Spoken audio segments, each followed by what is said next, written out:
বিপ্র গার্ডেনে আপনাকে স্বাগতম।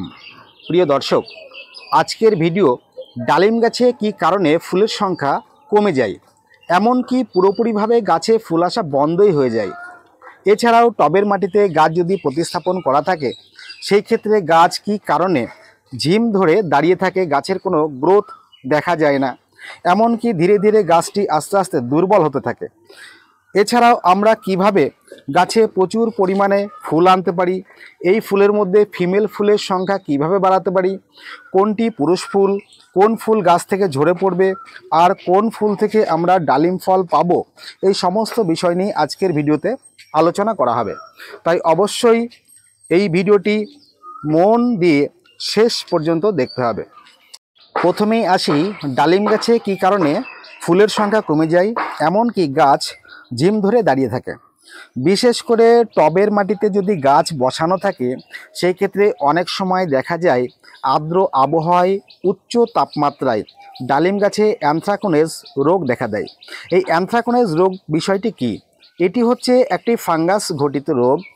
এই রোগের সবথেকে অন্যতম বৈশিষ্ট্য, দেখবেন গাছ যদি পরিষ্কার পরিচ্ছন্নভাবে না রাখা হয় এবং গাছের মধ্যে যদি আলো বাতাস সঠিক মাত্রায় সঠিকভাবে প্রবেশ করতে না পারে, অর্থাৎ আমরা যদি পরিষ্কার পরিচ্ছন্নভাবে টবের মাটি থেকে শুরু করে গাছকে না রাখি, সেই ক্ষেত্রে এই যে ডাল, এই ডালগুলি কিন্তু আস্তে আস্তে শুকিয়ে ওপর দিক থেকে নিচের দিকে নামতে থাকে, এমনকি ডালগুলি চিমড়ে ধরে যায়।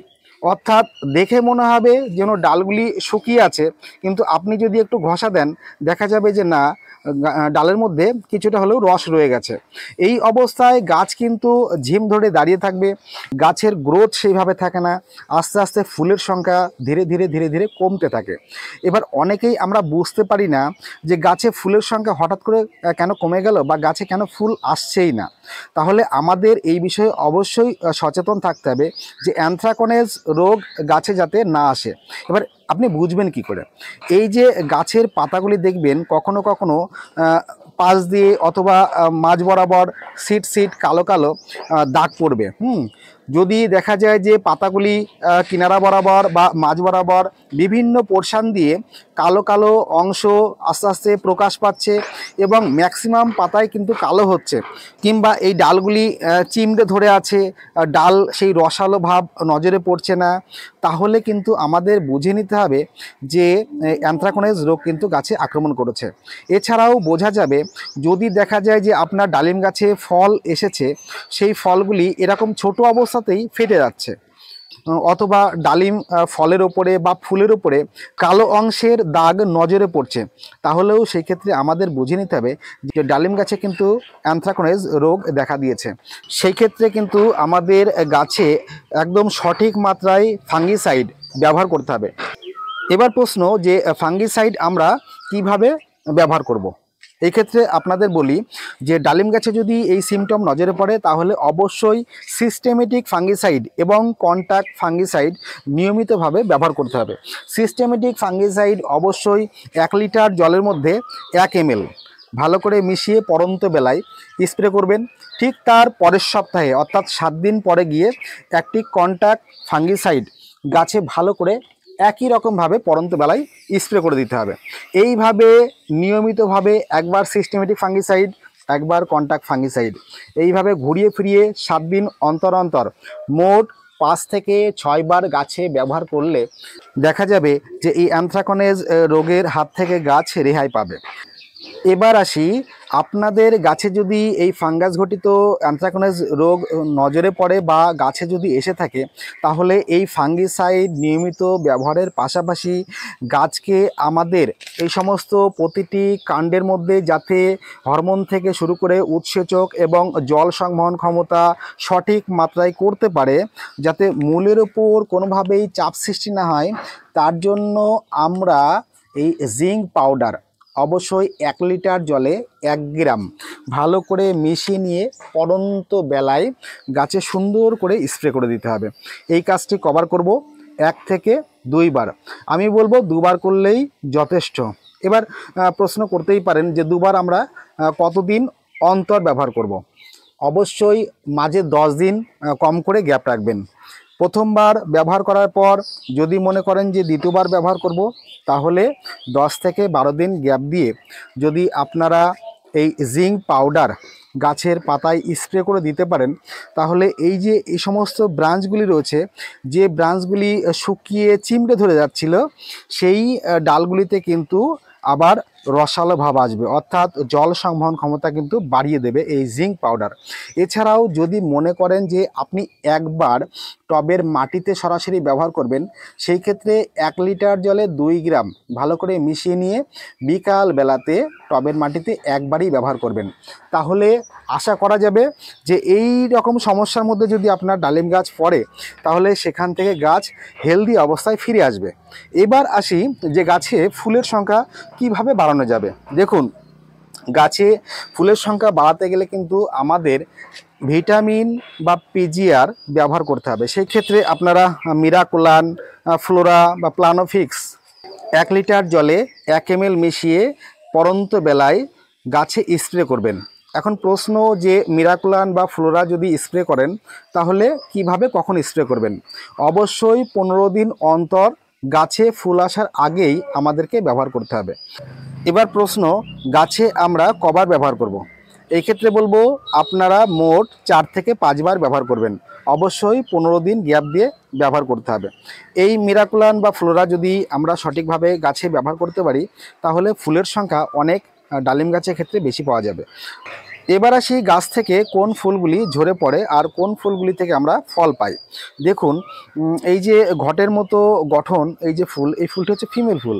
এবার এই যে ফুলটি, এই ফুলটিও কিন্তু দেখুন ঘটের মতো আকার নিচ্ছে, অর্থাৎ এই ফুলটি যখন প্রস্ফুটিত হবে, এর যদি পরাগ সংযোগ সঠিকভাবে হয়, তাহলে এই ফুলটিও কিন্তু আস্তে আস্তে এই রকম ঘটের মতো আকার নেবে, অর্থাৎ এইটিও কিন্তু ফিমেল ফুল। এই যে ফুল, এই ফুলগুলি কিন্তু ফিমেল ফুল। এবার এই যে থোকায় রয়েছে যে ফুলগুলো, এই ফুলগুলি কিন্তু সব ক্লিবলিঙ্গের ফুল।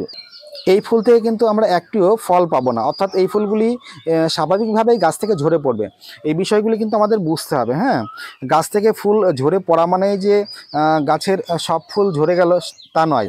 আমাদের বুঝতে হবে যে কোন ফুল থেকে আমরা ফল পাবো আর কোন ফুল পুরুষ ফুল। দেখুন, এই ফুলটিও কিন্তু ফিমেল ফুল। আবার দেখুন, এই ফুলটিও কিন্তু ফিমেল ফুল, অর্থাৎ ফিমেল ফুল মানেই তার গঠন হবে সম্পূর্ণ ঘটের মতো। এবার এই ফিমেল ফুলের সংখ্যা যদি আমাদের বিশেষ করে ডালিম গাছের ক্ষেত্রে বাড়াতে হয়, সেই ক্ষেত্রে বলবো যে শর্করার পরিমাণ কিন্তু মাটিতে বাড়াতে হবে। এবার শর্করার পরিমাণ আমরা মাটিতে কিভাবে বাড়াতে পারি? সেই ক্ষেত্রে আপনারা এই যে চাউল ধোয়া জল, এই চাউল ধোয়া জল ব্যবহার করে রাখতে পারেন। এই চাউল ধোয়া জল যদি আমরা ডালিম গাছের ক্ষেত্রে নিয়মিতভাবে ব্যবহার করে রাখতে পারি, তাহলে কিন্তু ফিমেল ফুলের সংখ্যা অনেক বেশি পাওয়া যায়। এবার প্রশ্ন যে চাউল ধোয়া জল আমরা মাটিতে কিভাবে ব্যবহার করব? সেই ক্ষেত্রে 50% ফ্রেশ জলের সঙ্গে এই চাউল ধোয়া জল মিশিয়ে নেবেন। মিশিয়ে নিয়ে এই টবের মাটিতে ব্যবহার করবেন। কতবার ব্যবহার করবেন? গাছে ফুল আসার আগে আপনি 10 দিন বা 15 দিন অন্তর অন্তর ব্যবহার করতে থাকবেন। গাছে যখন ফুল চলে আসবে, তখন আর ব্যবহার না করলেও কোনো অসুবিধা নেই। তবে ফুল আসার আগ পর্যন্ত আপনারা এইভাবে ব্যবহার করে যাবেন। তাহলে দেখবেন গাছে যখন ফুল আসবে, তখন এই ফিমেল ফুলের সংখ্যা অনেক বেশি পাবেন। এবার আসি যে মার্চ মাসে এই পরিচর্যায় কি আমরা ফুল পেতে পারি? অবশ্যই পেতে পারেন। আপনার গাছে যদি ফুল না এসে থাকে, সেই ক্ষেত্রে আপনারা যদি এইভাবে নিয়মিতভাবে চাউল ধোয়া জল এবং যদি প্রয়োজন মনে হয় যে গাছ আপনার একটু ঝিম ধরে দাঁড়িয়ে আছে, সেই ক্ষেত্রে এই চাউল ধোয়া জলের সঙ্গে অবশ্যই 1 লিটার অনুপাতে 1 গ্রাম হিউমিক অ্যাসিড মিশিয়ে নিয়ে এই টবের মাটিতে ব্যবহার করবেন। তাহলে গাছ কিন্তু গ্রোথ ভালো থাকবে, গাছে ফুল আসার প্রবণতা অনেক বৃদ্ধি পাবে। তার জন্য অবশ্যই হিউমিক অ্যাসিড প্রয়োজনে আপনারা মিশিয়ে নিয়ে ব্যবহার করতে পারেন। এবার একটি বিষয় বলে দিই যে হিউমিক অ্যাসিড যদি আপনি চাউল ধোয়া জলের সঙ্গে মিশিয়ে নিয়ে মাটিতে ব্যবহার করেন, সেই ক্ষেত্রে জাস্ট 1 থেকে 2 বারই ব্যবহার করবেন। খুব বেশি ঘন ঘন বা বেশি পরিমাণে হিউমিক অ্যাসিড বারংবার ব্যবহার করার প্রয়োজন নেই। জাস্ট 1 থেকে 2 বার ব্যবহার করবেন। বিষয়টি খেয়াল রাখবেন, তাহলেই দেখবেন আপনার গাছে ফুল চলে আসবে। এর পাশাপাশি অবশ্যই কিন্তু আমাদেরকে কীটনাশক গাছে স্প্রে করে রাখতেই হবে। সেই ক্ষেত্রে আপনারা এক্সপ্রিমো, কাকা কনফিডার যে কোনো একটি আপনারা 1 লিটার জলে 1 ml মিশিয়ে গাছে স্প্রে করে রাখবেন, তাহলে গাছে রোগ পোকা আসবে না। বিশেষ করে এই সময়ে নতুন যে কচি কচি পাতাগুলি বের হবে সেখানে বিভিন্ন পতঙ্গরা ডিম পেড়ে দিয়ে চলে যায়, যার কারণে এই সমস্ত ফল সেট হওয়ার পরেও দেখা যায় যে ফলগুলি শুকিয়ে গাছ থেকে ঝরে পড়ে যায়। অর্থাৎ লার্ভাগুলি কিন্তু এই সমস্ত ফল ছিদ্র করে ভেতরে প্রবেশ করে। তার জন্য অবশ্যই কীটনাশক নিয়মিতভাবে 15 দিন অন্তর অন্তর আমাদের গাছে স্প্রে করে রাখতেই হবে গাছকে ভালো রাখবার জন্য। এছাড়াও যখন এই সমস্ত ফলগুলি সেট হতে শুরু করবে তখন কিন্তু অবশ্যই কীটনাশক আমাদের স্প্রে করতে হবে। জাস্ট এই পরিচর্যাগুলি মোটামুটিভাবে একটু বুঝে শুনে সঠিকভাবে করতে পারলেই আপনাদের ডালিম গাছে যদি এই অ্যানথ্রাকনোজ রোগ দেখা দেয় তাহলে সেই রোগের হাত থেকে গাছকে বের করে আপনিও কিন্তু গাছে এইভাবে ফুল আনতে পারবেন। তাহলে আজ এই পর্যন্তই, পরের কোনো ভিডিওতে আবার দেখা হচ্ছে। সকলে ভালো থাকবেন, সুস্থ থাকবেন। আর এই রকম বিভিন্ন বিষয় নিয়ে টিপস পেতে অবশ্যই বিপ্রো গার্ডেন ইউটিউব চ্যানেলটিকে সাবস্ক্রাইব করে সঙ্গে থাকবেন। সম্পূর্ণ ভিডিওটি দেখবার জন্য অসংখ্য ধন্যবাদ। নমস্কার।